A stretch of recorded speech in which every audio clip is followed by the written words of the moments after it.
Hi everyone, I'm Andy Barney, the Sewing Doc, and I am working on a series to answer the most common questions I get. A lot of times with service, people bring in a machine that they think is broken or that they did something really bad, and 9 times out of 10 it ends up being a very quick fix or a common error that just people don't have knowledge about. So most of us are self-taught in what we do, which means we weren't born with the knowledge of how to do things, and then also a lot of times bad information just passed on and on. So I want to do a series of videos to kind of help correct some of these issues that might save you a trip to the service center. Today what we're going to talk about is bobbin tension. This is mainly for those of you with a front loading or side loading bobbin on your machine, Bernina especially, Kenmore's, anything that uses this bobbin case rather than a drop-in bobbin on the top of your machine. And we will cover that in another video. So this is your bobbin case. This is the bobbin case from my Singer 301, which is my most favorite machine on earth, for many reasons. But this is my case. It'll be the same case for a featherweight. This applies to all drop-in cases, so it doesn't matter what brand that you're using.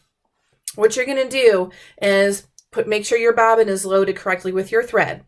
What I happen to have in here is 60 weight Orfill. When I piece my quilts, I prefer to use the 60 weight Orfill, which gives more, it's because it's a finer weight, it gives me more on the bobbin, so I don't have to change my bobbin as often. And also I hate to unthread my machine just to load another bobbin, so I prefer to just use the bobbin thread. Anyway, the reason that you would want to know how to do this, the number one reason with tension issues is that sometimes this bobbin tension just gets too loose. And also if you don't know how to change it, when you change, let's say from your 40 weight piecing thread to an 80 weight thread or 100% silk, you would obviously have to change your tension in order for it to thread through right. So let's talk about this part. This right here, when you have your bobbin threaded, this is your bobbin tension spring right here. This is where your thread comes out. Now, some of your bobbin cases, especially on a Kenmore, it's only going to have one screw, so that makes it very easy for you to know what you need to do. On other cases, you can see here there are 2 different screws. This one here you're not going to mess with. The one that you want to adjust is the one that's closest to where your thread comes out of that tension spring.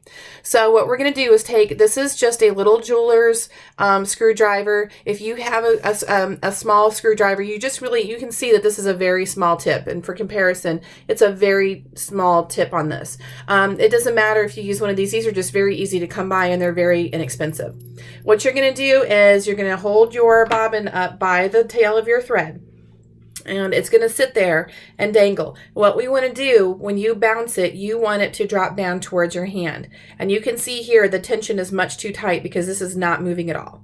So what we're going to do is we're going to take our screwdriver, and you're going to, on that screw that's closest to the tension spring, you're going to adjust it about 1/4 of a turn. Now remember, lefty-loosey, righty-tighty. That is the key for almost all screws and sewing machines. So we're going to do just maybe 1/4 of a turn to start with. And then we're going to do the same thing. We're going to do this drop test again. So we're going to hold this up, and we're going to try and bounce our thread. You can see it's still not moving. Okay. So we're going to adjust a little further. Lefty-loosey, righty-tighty, about 1/4 of a turn. And we're going to hold it up. And now you can see when I bounce it, this moves. Okay. You want it to dangle freely, where when you hold it up, you want it to stay there. But as soon as I start to bounce it, it does move. Now let me show you on the opposite end. Let's say you were using your 100%, you were using the 100% silk, and you had your tension really loose, and then you're putting in this thread. So let's go super loose, and I want to show you when you hold this up. Now, when I hold it, it already just drops. This is too loose. If you have this tension too loose, then you're going to have to really loosen your upper tension, maybe to the point that you can't loosen it anymore.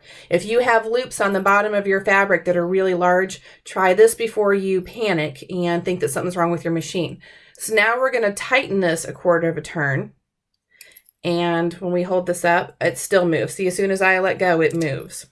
So we're just going to keep tightening about 1/4 of a turn until we get it to that sweet spot. Okay, so if we hold this up now, now it's a little too tight. So I might do 1/8 of a turn. And now we have it just right where we want to be, because when I hold it up and then I bounce it, it moves. So this is exactly where I'd want to be. So this is how you tighten and loosen your bobbin tension based on the thread you're using. If you change threads, even if you just use the same thread and wound a new bobbin, it doesn't hurt to do the bobbin test while you have your bobbin out, based on how tight it wound on the bobbin. Also, if you change colors of thread, I know it sounds crazy, but sometimes black thread has extra dye in it, which makes it heavier and thicker. And if you do the bounce test, you will detect those issues before you get it in your machine and have further issues. Once you have this set and you have it in your machine, then you can adjust your upper tension and you'll have much better results rather than playing the guessing game.